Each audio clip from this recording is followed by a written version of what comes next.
All right, good afternoon.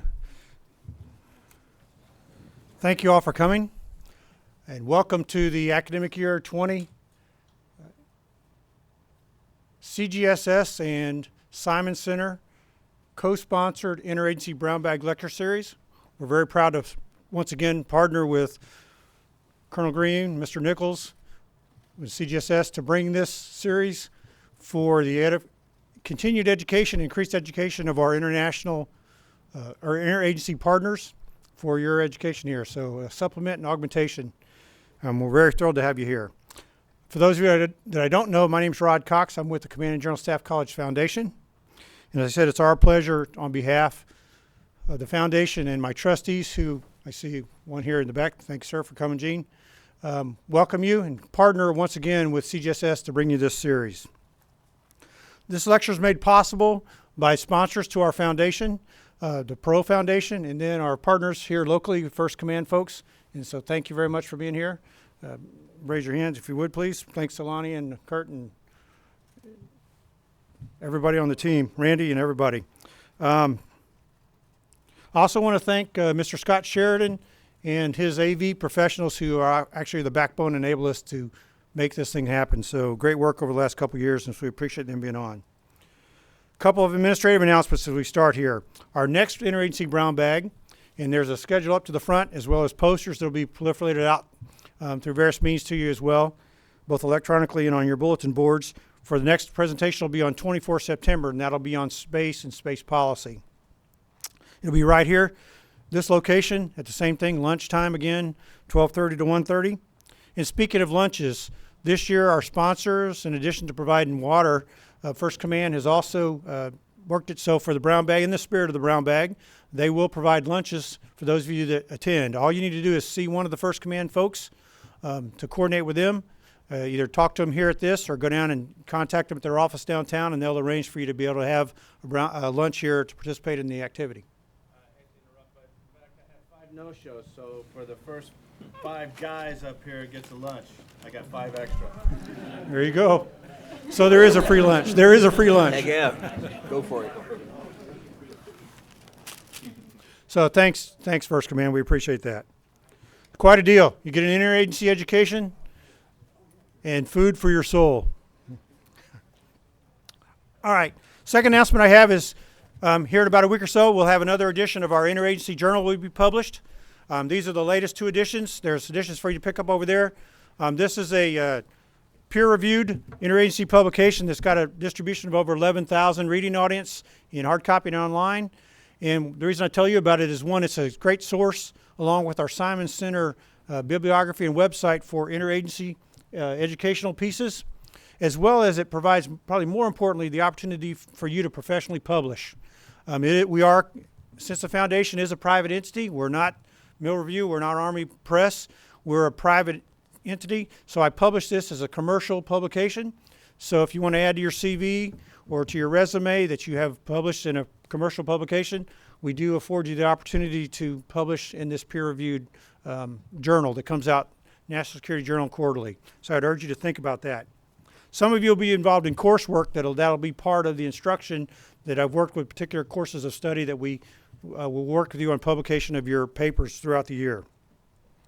Now, administratively, you need to understand that this presentation will be recorded for use by our distance learning students and our distance education students, as well as hung on my public website for our interagency partners to view. And so what that means to you here locally is, if you have a question or you wish to engage with the speaker throughout the program, I would ask for you don't need to do anything. The microphones are live on the tables. The people in the booth will turn them on and turn them off. You just start talking. But if you happen to be in one of the back seats and you want, I would ask that you move forward if you have a question up and just come up to one of the microphones on the table somewhere where you can at least be within the vicinity, so that your question could be picked up on the recording or for the folks that are listening in.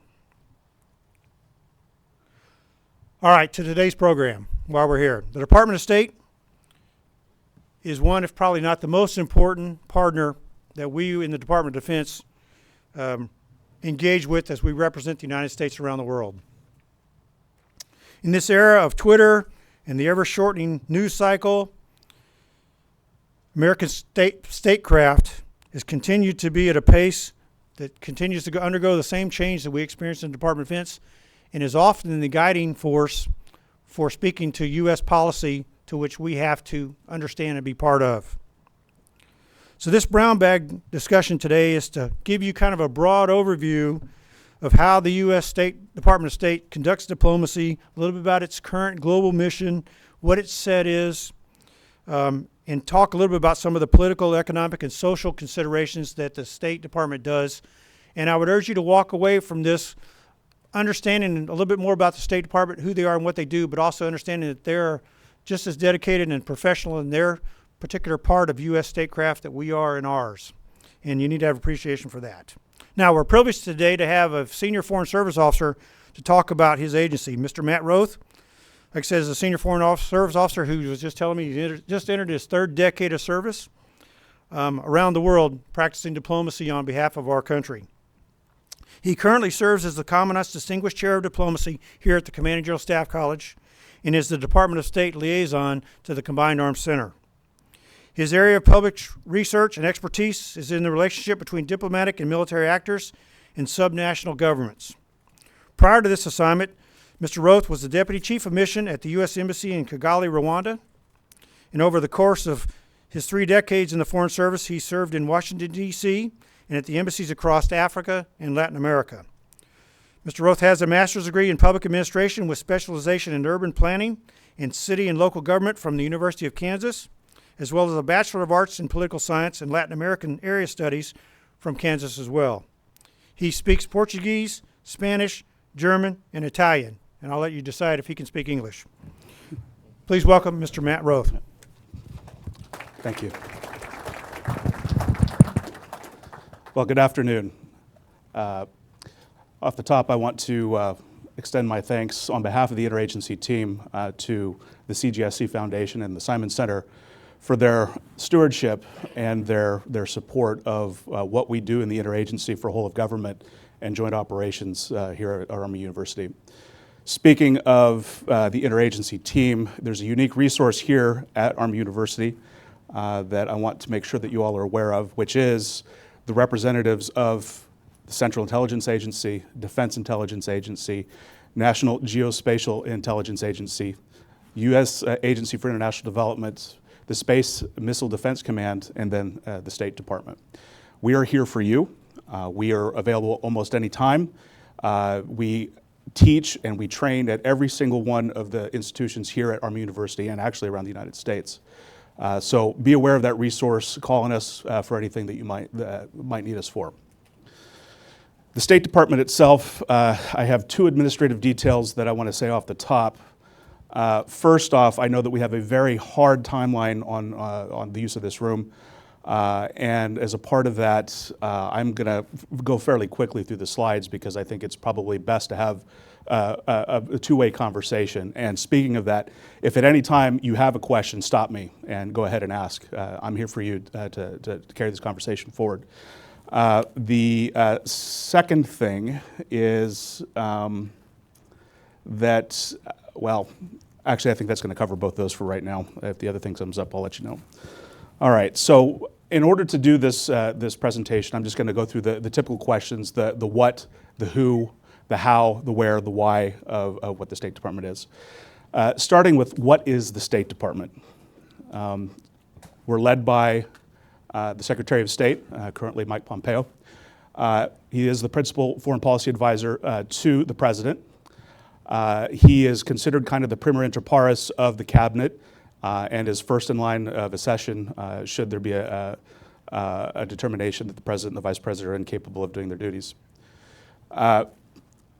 I want to highlight a couple of times, here I will do it, protecting U.S. interests abroad. At the end of the day, that is our primary mission. And there are 3 words I want to look at in terms of what our vision mission is. Behalf of the American people, democratic values, and free and prosperous world. Prosperity, democracy, and America. Okay? At the end of the day, the Department of State exists for the interests of the American people. We do have strategic goals. Again, you'll see at the top there, peace and democracy. Just a few fun facts about the history of the State Department. It was the first agency created after independence. Ben Franklin was our first diplomat ever. First Secretary of State was Tom Jefferson, and worth noting, we are one of the 4 statutory intelligence agencies, little known fact. And I think it's important to remember that diplomacy and intelligence are basically 2 sides of the same coin. Covert analysis and overt analysis really have the same goal, which is informing the policymakers of the best ways that give them the best information to make the best decisions on behalf of the American people. A couple of little random things that come out of having been the first government agency or cabinet level agency. The Office of the Geographer of the United States is at the State Department. It's not at the Department of Interior or any place else, it's at the State Department. And if you think about it, it still has a little bit of logic to it, because as we give place names, we have to make a determination as to how that's going to fall out in other countries. So we have to make calculations as how words get translated, what is understandable in other languages, and that sort of thing. So even now, the place name of some little creek over here in Leavenworth County, still a determination is made by the Department of State on how to move forward. The other thing that's kind of cool is the Great Seal of the United States isn't housed at the White House, it's at the State Department. So you go up to the 7th floor of the State Department, you can see the actual true Great Seal of the United States. A little bit more of what we are, kind of give you a sense of our money flows. I haven't seen the 20 and the 21 numbers yet. There's still a lot of debate that's going on with the budgets, but these numbers are fairly firm, so I think that that's useful. There's a couple things that are instructional here. The entire amount of foreign affairs budget is less than 1% of the overall budget, okay? $40 billion. It's, when we do analysis in the press, or we do polling and we ask Americans how much of the US budget is spent on foreign assistance, you get numbers like 30%, 20%, so on and so forth. The actual foreign assistance that goes to other countries is like 0.5%. Worth noting that $40 billion of the entire budget for foreign affairs is less than the entire increase that the Department of Defense received in 19, okay? Twice, okay? Your increase was almost twice what our entire budget was for the year. So kind of gives you a little bit of scale. And I'll give you a little bit more scale here in a second, but I wanted to show you what the organization actually looks like. We have, obviously, the secretary. We have 2 deputy secretaries, one that's focused on operations and one that's more focused on the outward facing, the political and public diplomacy type things. We have 6 real undersecretariats that track similarly to the Department of Defense, including political affairs, economics, arms control, public diplomacy, management, and human rights and democracy. And I want to highlight in particular the political affairs Undersecretariat, which is this fun bunch right here, and then also the Undersecretariat for Arms Control and International Security. Why? First off, the political affairs, and I'll show you in a bit how that compares and contrasts with combatant commands, but there is a great deal of parallel there, and that's important for defense entities to grasp who their best contacts are going to be in the Washington side when they're doing operations overseas. And then the second one is this Undersecretariat here for Arms Control. There's a couple of different groups under there, bureaus that deal with stuff that's very critical to what we do. Arms Control Verification Compliance, which is, does a lot of excess defense exports, and then the Political Military Affairs, which is really the one-stop shop for defense entities for anything with the State Department. Last resort, if you can't figure something out, go to Paul Mill. They'll be able to help you on a way forward. Okay, so we've talked a little bit about the what. Let's talk about who we are. So in the Department of Defense, your civilians are practically all what's known as civil service. You guys know, your GS and some of the national security bands, but generally general GS. That's the civil service. In the State Department, we also have what's called foreign service, which is a slightly different beast. The first difference in terms of practicality is civil service are almost always based in Washington, the United States. Foreign service officers spend 70 to 80% of their careers overseas in missions deployed or stationed overseas. The second thing that's kind of interesting, and I'm going to ask a trivia question here, there are 8 commissioned officer corps of the United States government, and 5 of them are pretty easy. Army, Navy, Air Force, Marines, the Coasties, but there's 3 more. Anybody want to take a guess at which those 3 are? Public Health, Uniform Public Health Service, that's correct, that's 1. 2, National Oceans and Atmospheric Administration, and then the 8th one is the United States Foreign Service. And what makes the Foreign Service even weirder is that we're not just one department. We are part of the Department of Agriculture, Department of Commerce, U.S. Agency for International Development, and the State Department. Kind of weird.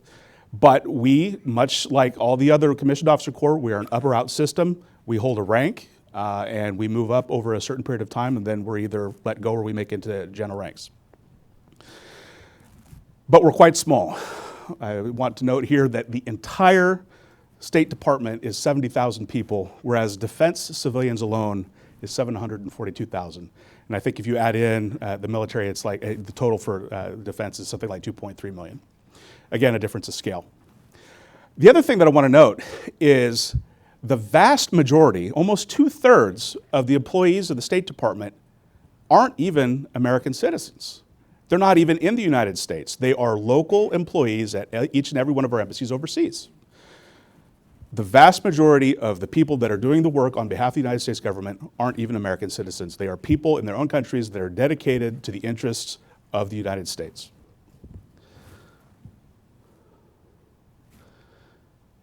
And this kind of graphically gives it a little bit better of a sense. As you can see, 80% of the staff of the State Department is overseas. It's not even in the United States.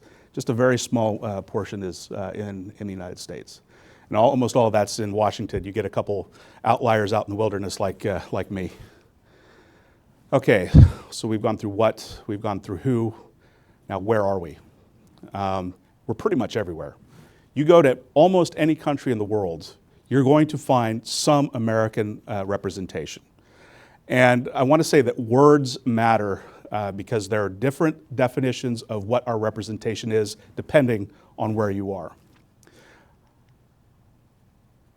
In 169 countries, we have an embassy. Now, an embassy is only located in a capital city of a country. If it's an embassy, if you see the word embassy, you know it's in the capital city, and that is going to be the major representation.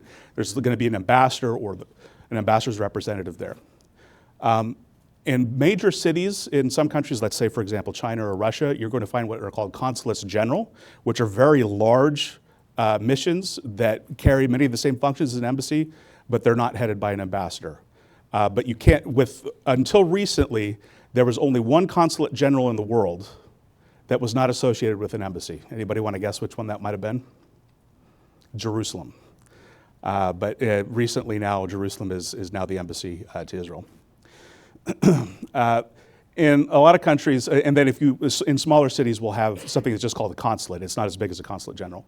To international organizations like the UN, or to the Organization of American States, or the Organization of or the African Union, we have missions as well that are known as international missions.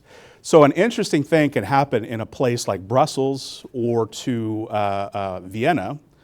There are 3 embassies in those 2 cities that I just named. There's one to the bilateral mission, so like Belgium, okay? Then you've got one for NATO in Belgium, and then you've got one for all the UN entities that are, or the EU that's in Brussels. Similarly, in Vienna, you've got 3 different entities there. Rome, I think, is actually the same.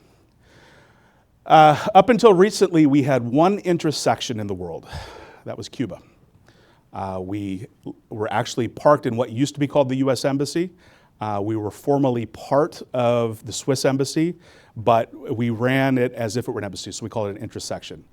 There are 2 other countries in the world where we do not have representation. However, we have people that represent on our behalf. Anybody want to guess which 2 those are? It's not hard. North Korea and Iran. Boom, North Korea and Iran. I think Iran is the Swedes and no, I lie. North Korea is the Swedes and Iran is the Swiss do that for us. And then we have branch offices. One branch office that is relatively famous that you've probably all heard of is Benghazi. So getting to the how we do it, what is an embassy doing overseas? How does it function? In an embassy, these are basically our goals: managing the relations with the host country, negotiating, representing, coordinating all of the different agencies, and I'll show a slide that really gets the impact of that in a second, and then promoting economic and cultural relations between the two countries. Presuming we have an embassy in a country, it's headed by an ambassador. And again, correct me if you see anything that you, please interrupt at any time.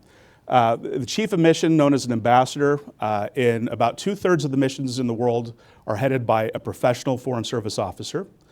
And then about a third are headed by political appointees by each administration. The numbers tend to rise and fall over time in those two categories. It just depends. It seems to be the longer an administration goes, the number tends a little bit higher towards political appointees. So at the very beginning of administration, you'll see maybe 70% are professional diplomats, and by the end, it's down to 60%. But it ebbs and flows, and there's no hard limit on either ways. But those are roughly the numbers. Some countries in the world make a specific request for a political appointee because the expectation is that whoever is going to be in that position is someone who is so well connected to the president that they can call the president at any time.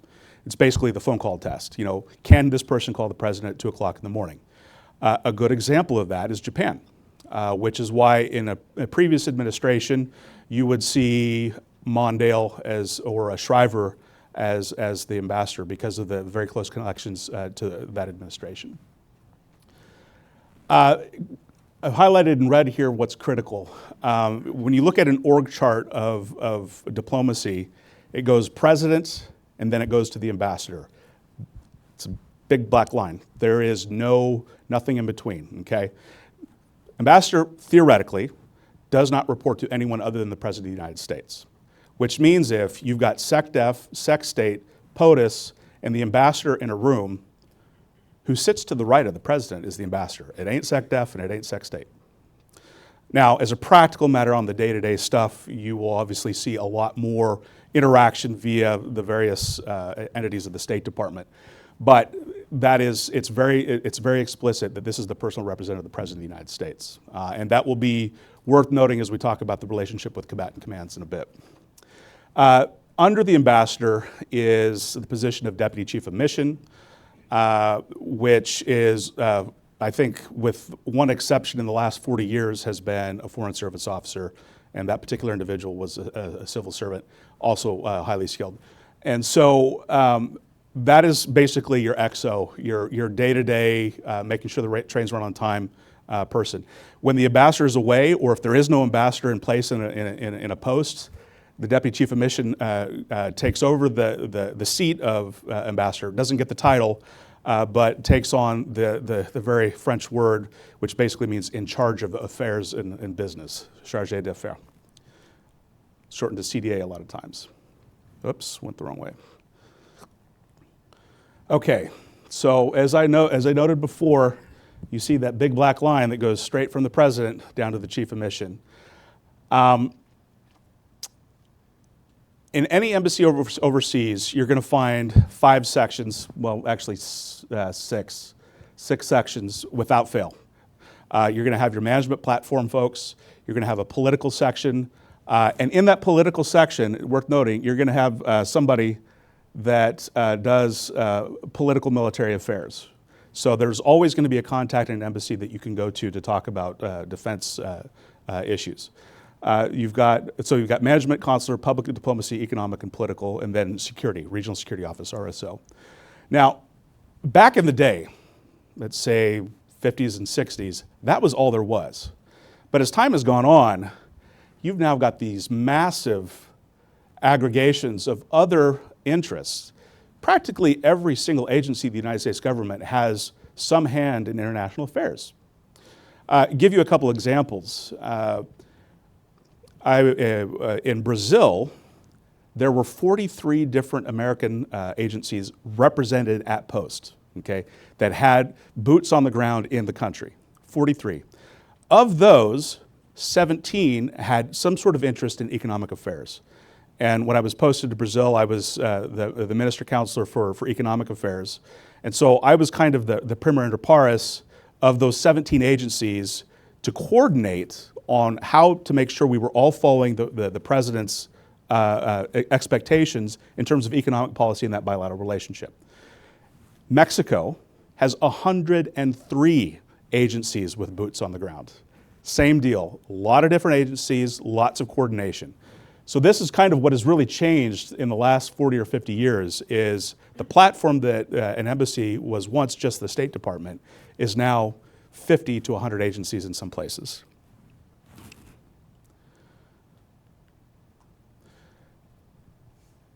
Why do we do what we do? And this kind of also still goes to the how we do it. At the end of the day, our job is to protect Americans. If there's any crisis or anything that goes down, we pretty much shut down all other operations of the embassy and focus entirely on making sure that Americans are safe. If that includes evacuations or getting people on planes, or hopefully not the case, but getting the coffins back, whatever it may be. That's really our primary goal. But at the end of the day, we're there to promote American interests, promote American jobs, American security. And there's this really cool app on the State Department website. If you go to the main page, or if you want to Google Department of State by State, okay? And it comes up with this really cool interactive map, which I could not figure out how to link to in the PowerPoint. And you can click on a state, and up will pop some really cool statistics of what the State Department has done that has had an impact in that particular state. And I'll start, I did two just because of where we are. One, I did Missouri, and then I'll go to Kansas and also share a personal story. Work that the State Department did in 2018 resulted in $14 billion worth of goods being exported to countries that had an immediate effect on 84,000 jobs in Missouri. Exports from the United States resulted in positive impact on 84,000 jobs in Missouri. Similarly in Kansas, and actually I know this one pretty well, as was noted, I went to University of Kansas. I was born and raised in Kansas. Kansas companies exported $21 million worth of goods in 2017, and 160,000 jobs were directly benefited from exports from the United States, and a lot of that has to do with agriculture. Being from Kansas, I've always taken a little bit of interest in my career on helping folks from Kansas when they're overseas. And just to give you two personal examples of things that I've done, in one country in Africa, in one country in Latin America, I helped an American company do $1.4 billion worth of sales that resulted in 200 jobs in Wichita for about 15 years. And then another case in Africa, I helped a company get a concession for extraction of resources that resulted in a contract that helped create 40 jobs in Topeka. So very personal connection, but every single one of the Foreign Service officers in embassy overseas does similar things. And you can imagine, so if you've got 20 people that are helping create hundreds and hundreds of jobs around the world, it really does have a positive effect for the US economy. Before I close, I just wanted to have a couple words about the relationship in particular with the Department of Defense and Department of State. First off, I want to say that it is my analysis based on my long experience now in both with AFRICOM, NORTHCOM, SOUTHCOM, working in this institution, is that frankly I think the relationship between defense and state is probably the best of any two cabinet level agencies in the United States government. We have essentially one mission and one goal, and there's generally a recognition that one of us can't survive without the other. Obviously, there are differences in culture. There was this very, at the time, impactful article that was done at NDU, written jointly by a Foreign Service officer and a lieutenant colonel. It was called Defense is from Mars and State is from Venus, I believe, Defense is from Mars and State is from Venus. And it kind of, in a very simple way, tried to compare and contrast the cultures of the two agencies. I would state that perhaps that might have been the case 30 years ago when that article was written. I don't think it represents the reality now. However, I think it's instructive to at least note that there are differences in culture and we do things in slightly different ways, despite having the same goals and ends in sight. Overseas in an embassy, almost always you're going to have a great relationship between the combatant command and the ambassador. Worth noting that because the ambassador is the personal representative of the president, he has oversight of all U.S. government staff in a country. Even if you're under combatant command and you report to a combatant commander, you can't get into the country unless the ambassador approves it. Now, that's about as far as it goes, but you really don't want to overstep that bound. And as a result, there is very clear guidance that the combatant commander and an ambassador have to be in very close contact on all issues of mutual importance. Within an embassy, I spoke a little bit about the political bureaus and combatant commands. You can see here that there's a pretty good tracking of the various bureaus with the combatant commands. Slight differences in Africa and in the Middle East, but that's about it. One of the good things for the State Department side that happened was the standing up of AFRICOM. AFRICOM made it very simple for many of our ambassadors in Africa to figure out who to talk to when they had issues of concern or of mutual interest. In an embassy overseas, almost without fail, you're going to have an SDO, a Senior Defense Official. This is someone who has been designated by SecDef as being the primary point of contact between the ambassador and the Department of Defense for that country. Now, it's worth noting that the SDO may not necessarily be the ranking officer in a country. I can think of a couple specific examples where there was a military assistance organization that had a one-star general, but the SDO was an 06. So it's a complicated thing, but it's about simplifying the communication between departments. All right, I think I was about to die here. Oh, there we go. And kind of give you a sense of what this looks like. And I won't go on this too much because my esteemed colleague from the Defense Intelligence Agency will spend quite a bit more time, I think, exploring how a defense entity works in the embassy. But you will have a defense attaché's office, and then you'll have the military assistance folks.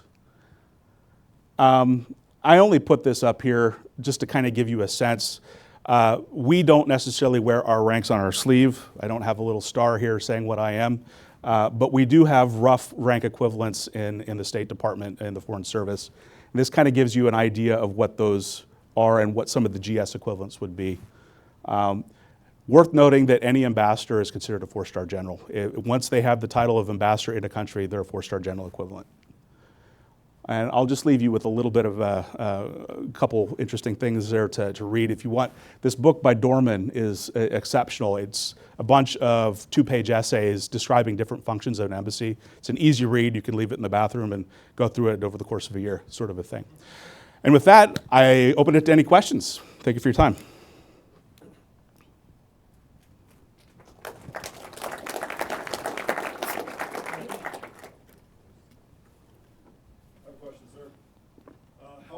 If ever, does the vision or mission change at state? So strategic planning is not a strong suit of the State Department, okay? And in fact, we didn't even have a strategic plan until General Powell became Secretary of State. So you guys have about 30 or 40 years on us in terms of how to do things like mission statements and strategic goals and, implementing, projects and that sort of thing. The review of the strategic vision usually is a response to the national security strategy, because you've got the national security strategy and then you've got the QDR and then you've got what now is called the QDDR, the Quadrennial Diplomacy and Development Review. And then that then results into the strategic plans within the State Department. So the easiest answer I can give you is it's probably about every 4 to 5 years, depending, because I don't know that we've actually done the quadrennial review exactly every 4 years. I think it's been 5 years every time. But it can change. Obviously, if there's a change in administration, there will be a review of that. As far as I know, we've not seen a change in the strategic vision in the last 5 years.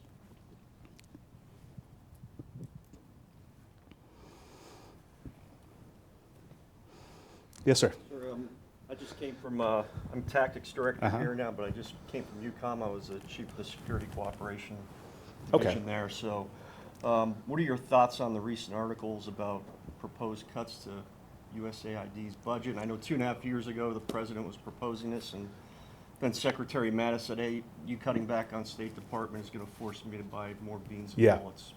Any So, thoughts? okay. As I don't want to show my colors here, I'm kind of a libertarian. So I'm all for a scrutiny of what government does and making sure that we're using monies effectively.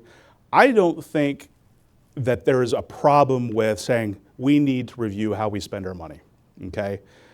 But I think it has to be done strategically and with the understanding that, to be brutally honest, development assistance is a political tool, okay?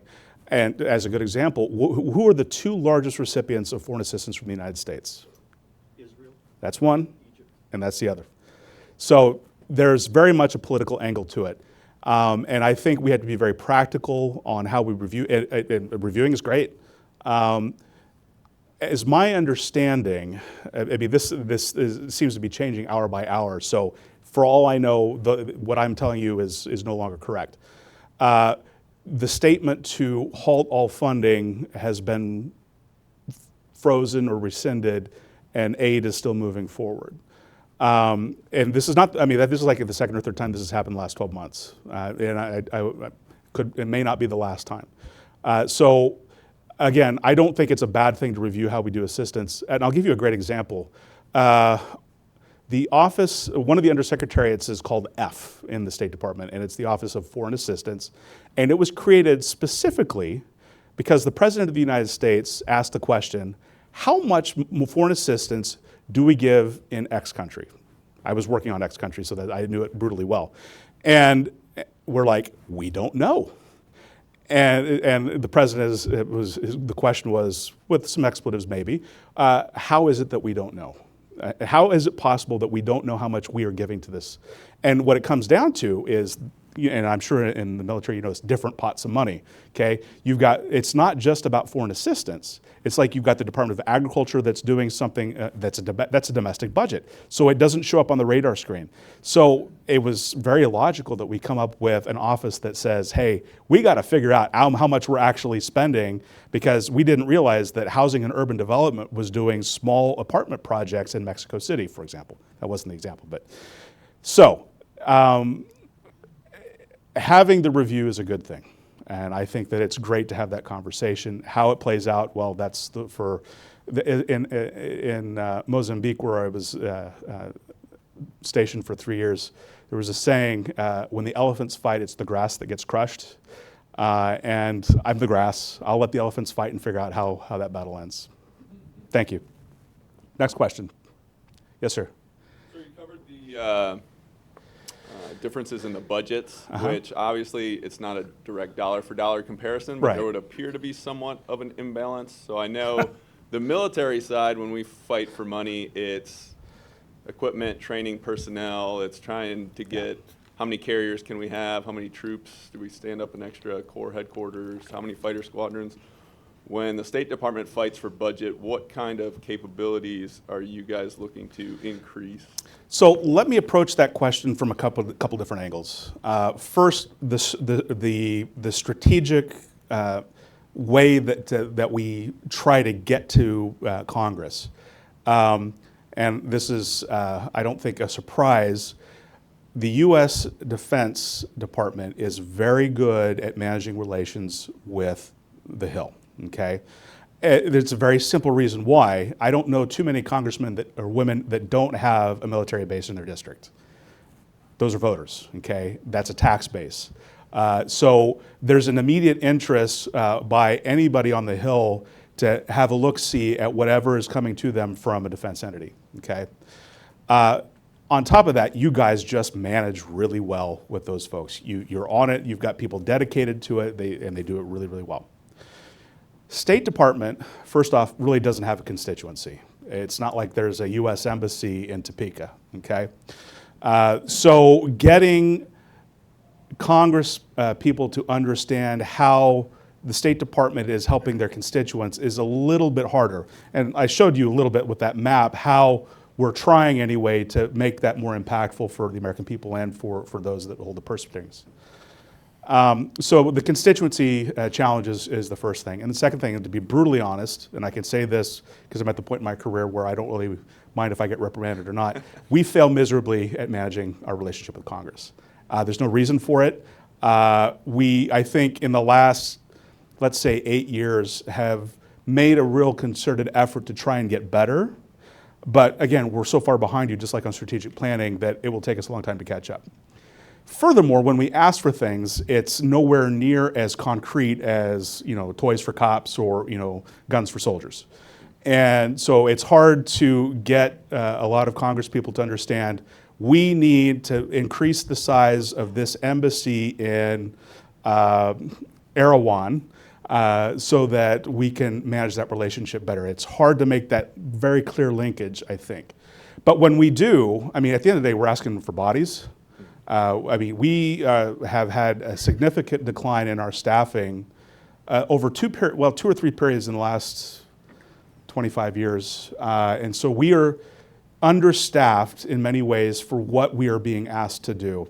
And I'll give you two examples of personal experience that kind of maybe lay that out for you. One, I was in a country where we had a number of congressionally mandated reports we were supposed to be doing.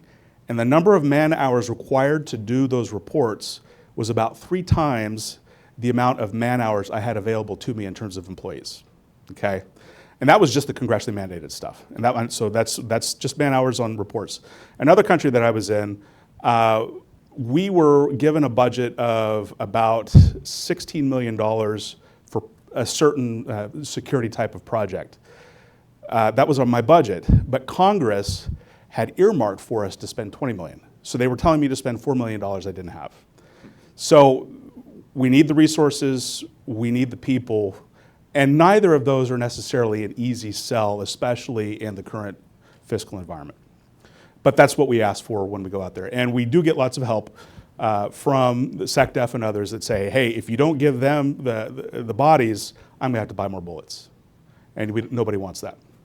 Sir, can I Yeah. add on to that? No, you say capabilities. Are you talking capabilities of our allies and partners, or are you talking? They're just specifically State Department capabilities. Okay. Certainly, like for us, we would have a division or an aircraft carrier that has a certain effect on the battlefield. Is what the State Department equivalent. Yeah, we basically, for every single full-time employee that we try and justify, we explain what will be the results of having hired that person. Because we rely heavily on State Department funding to build our allies and partners' capabilities, and that'll generally come from the combatant command 2 years out. So for 21 budget, we're pushing back to the Pole Mill folks who was speaking about earlier, exactly what capabilities we want in certain countries. We did that last February timeframe, so it could be shaped for the budget in 21. Great, thank you. Next question? Sir? Excuse me, relationship to other departments, what's the retention rate of these employees? Is it something that's a problem, or is it something that they really get dedicated and never leave? So, Or is it like most others? the State Department has a very low rate of, a very low loss rate, frankly. It's increased quite a bit, I'd say, in the last 20 years. It used to be, so to kind of give you an example, when I started, I was in a cohort of about 50, okay? And traditionally, actually, my class was the canary in the cave in what became a tide change, really. Before me, unless you died, practically everyone did a full career. They'd go all the way through about 27 years, or unless they made senior service, and then they maybe even go even further. It was extremely rare for anybody to leave, okay? When I started, I was, the very beginning of the Gen X, and so it was a slightly different culture, if you will, in terms of outlook on life. And we lost about 25% in the first 10 years.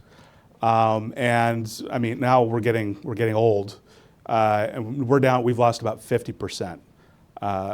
And those classes that have come after us, we're seeing numbers as high, if not higher, for that sort of loss rate. That's not necessarily a bad thing. I think there's a couple factors going on. One, I mean, much like the military, it's a pyramid, and you can't have everybody. There's no room at the top. So having people make a decision to go find other things to explore with their lives is not bad. In fact, it's very good for the system. Yeah, there's been a higher rate, but I don't necessarily see it as a bad thing. And it's still lower than a lot of other places. Yes, sir. Sir, Major Haynes, 8 Delta. Yeah. Army Special Operations deliberately trains and educates soldiers to understand interagency dynamics in an effort to reduce barriers to collaboration.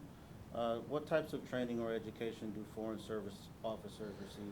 So, especially in the State Department, I mean, we live and breathe interorganizational operations from day one. I mean, we are born into the system with the recognition that we're this teeny tiny speck of sand in a large beach of lots of different players, okay? And we have to, basically it's ingrained into us from day one, okay, we've got to figure out how to get all these partners together to find a way to get to this end state, and how we can get some of those other partners to do things on our behalf. I'll be honest, like the position that I'm in, or the fact that we have students from the State Department in this institution, shows the dedication that we have to the interagency concept. And I make the case to younger officers in the State Department, you cannot be a good diplomat until you can speak the tribal language of defense, okay?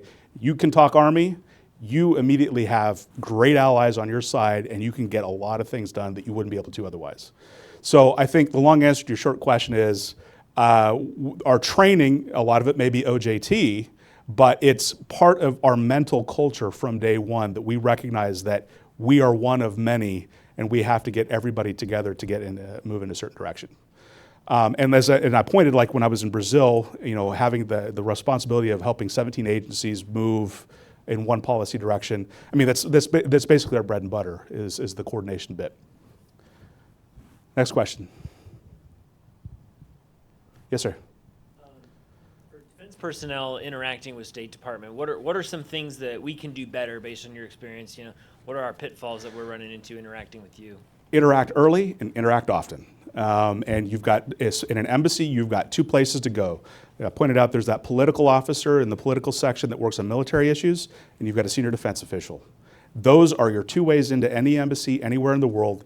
Hit them up the second that you are thinking about any sort of operation or any sort of activity. And first off, you'll get a lot of love because they'll appreciate it. And two, you're going to have an in to the ambassador. When you come in to do that brief to the ambassador, she's already going to know where you're going with this, and you're probably already going to have a supporter for it. So those, I don't think you guys do that much wrong, frankly. I think you guys are pretty awesome. But those are my two bits of advice when you're thinking about planning something early and often. Go to those two places. Any other questions? Yes, sir. Yeah, similar to that, you touched on it a little bit, the combatant commanders. Obviously, there's combatant commander for the region, and there's several embassies within that region. It would seem that there would be somewhat of a tension. How is that managed? Is there a State Department rep at the combatant command? Okay, well, first off, that is one of the challenges of the combatant commander that he or she faces, is we don't have an equivalent. So if you want to do a regional operation, you may have to speak to 5 different ambassadors, and that ain't easy. I'm not gonna lie, sorry. But that's a weakness, and I don't know that there's any way to resolve that. That being said, in every combatant command, there are a number of political advisors from the State Department. There's actually representatives from AID and others as well. But we've made a concerted effort to make sure at every combatant command you have specialized experts from the Foreign Service that can provide you what you need to move forward on an operation. And to that, for many years, up until at least the last couple of years, there was a proposal on the ground to try and co-locate the combatant commands with the equivalent geographic bureau of the State Department. As a practical matter, I don't think that's ever going to be possible for many different reasons.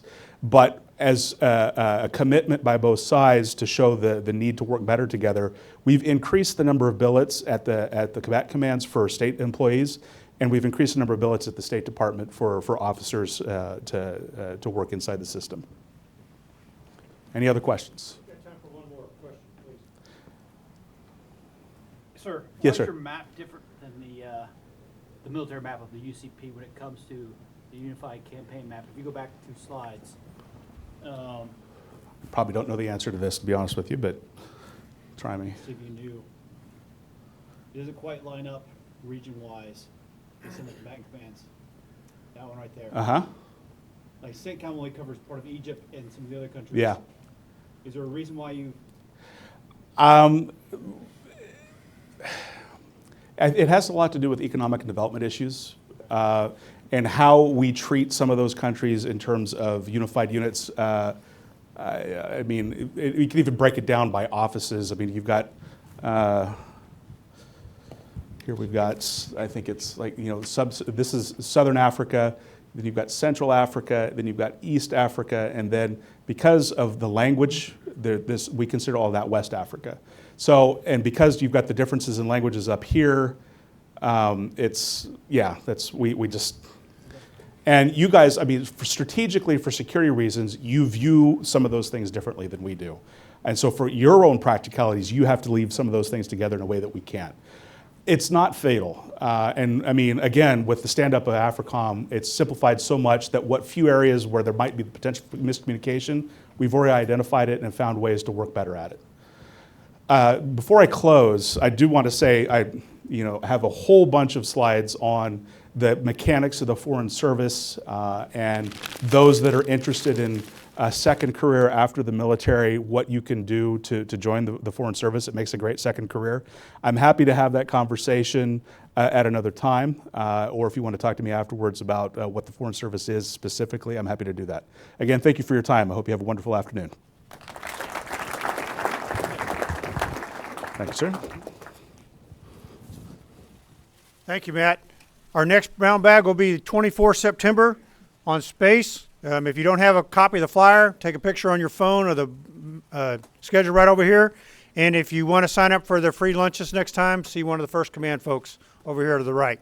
Thank you all for coming. We'll see you next month.